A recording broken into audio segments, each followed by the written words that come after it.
लीजिए सुनिए मेरी आज की लिखी कहानी शांताबाई। ये एक हल्की फुल्की हास्य व्यंग की कहानी है।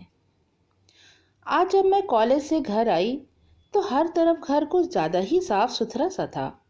एक बार को तो लगा कि गलत फ्लैट में तो नहीं आ गई, पर तभी मम्मी की चित परिचित डांटने की आवाज़ आई तो मन को तसल्ली हो गई। नेहा, शूज़ जगह पर रखना, शांति मौसी थोड़ी देर में आ रही हैं, कहीं भी गंदगी मत करना। शांति मौसी आ रही हैं? ओ नो मम्मा, मतलब शांताबाई। चुप करो, जब देखो पटर पटर बोलती रहती हो। मौसी है तुम्हारी और तुम जानती हो ना, उन्हें गंदगी बिल्कुल भी पसंद नहीं है। हाँ मम्मा, मैं नहीं जानूंगी तो कौन जानेगा। वैसे कितनी देर के लिए आ रही हैं शांताबाई, मतलब शांति मौसी? देर नहीं, इस बार 2 दिनों के लिए आ रही मेरी बहन। उनके सामने बिल्कुल अच्छे बच्चे की तरह रहना। मम्मा, उन्हें कोई खुश नहीं कर सकता। वो अपने घर को आपने इतना चमकाया है ना, अभी देखना उसमें कैसे एक एक कमी निकाली जाएगी। शांति मौसी की आंखों में ना माइक्रोस्कोप फिट है। नेहा, जाओ और जाके ड्रेस चेंज करो। वो ऑरेंज वाली ड्रेस पहनना जो अभी खरीदी तुम्हारे लिए। ओ नो मम्मा, मैंने अब कंफर्टेबल ड्रेस पहनना चाह रही हूँ। बस चुपचाप जाओ। तभी डोरबेल बजी और शांति मौसी आ गई।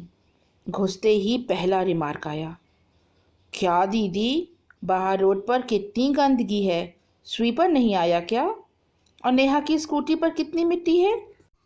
दीदी, नेहा स्कूटी साफ नहीं करती क्या? ओहो, अब ये कौन देखता है। मौसी भी ना, रोड कौन साफ करता है।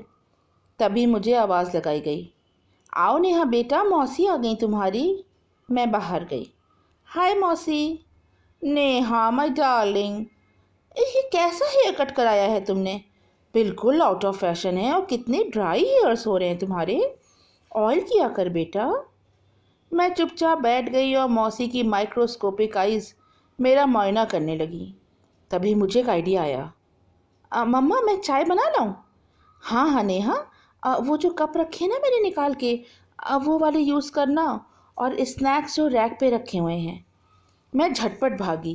पीछे से आवाज़ें आ रही थीं। दीदी, मैंने क्यों नहीं कराती हो क्या? कितने ज़्यादा नेल्स ब्रिटल हो रहे हैं तुम्हारे।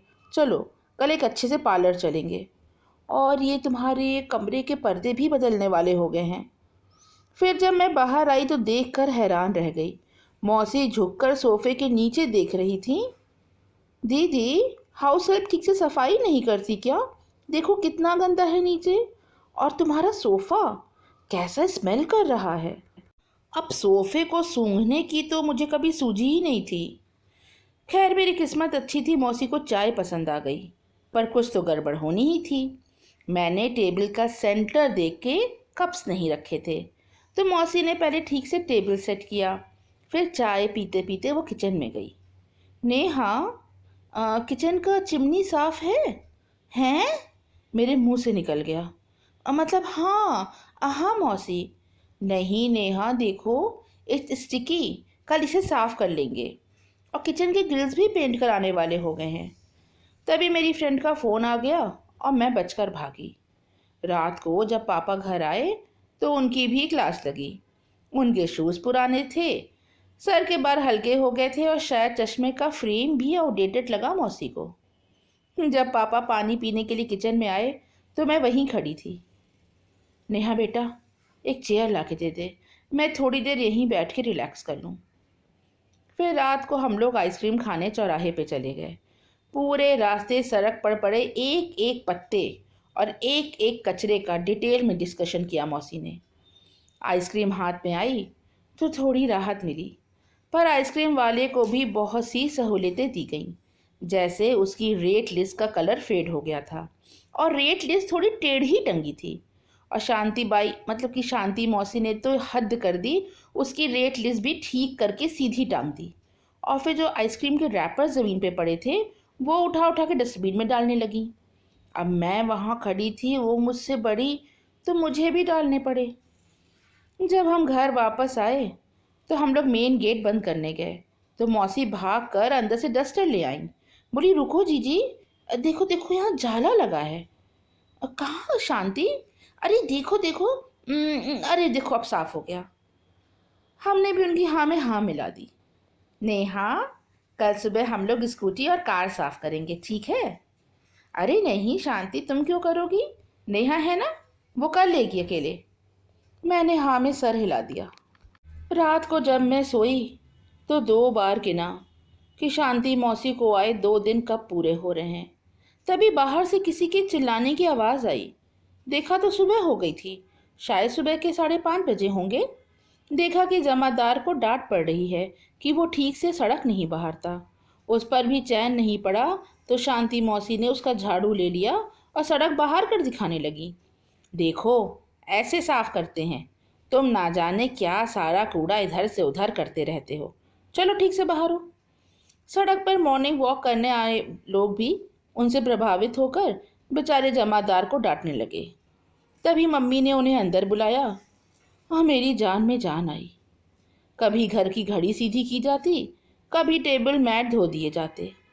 घर घर कम, होटल ज़्यादा लग रहा था। फिर हम लोग गए बाहर लंच करने। पूछिए मत, रेस्टोरेंट वाला सालों याद करेगा कि मेरी शांति मौसी खाना खाने आई थी।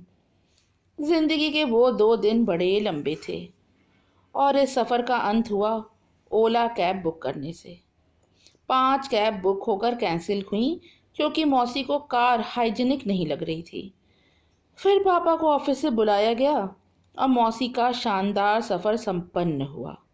मौसी के जाने के बाद मैंने अपनी चप्पलें इधर उधर फेंकी, अपनी लोअर टी शर्ट की ड्रेस पहनी और सोफे पर लेट के प्ले स्टेशन पर गेम खेलने लगी। सच, घर की अहमियत मुझे आज समझ आ रही थी, पर मुझे बेचारे मौसा जी और उनके बच्चों पर बहुत तरस आ रहा था। ये थी मेरी आज की लिखी कहानी शांताबाई।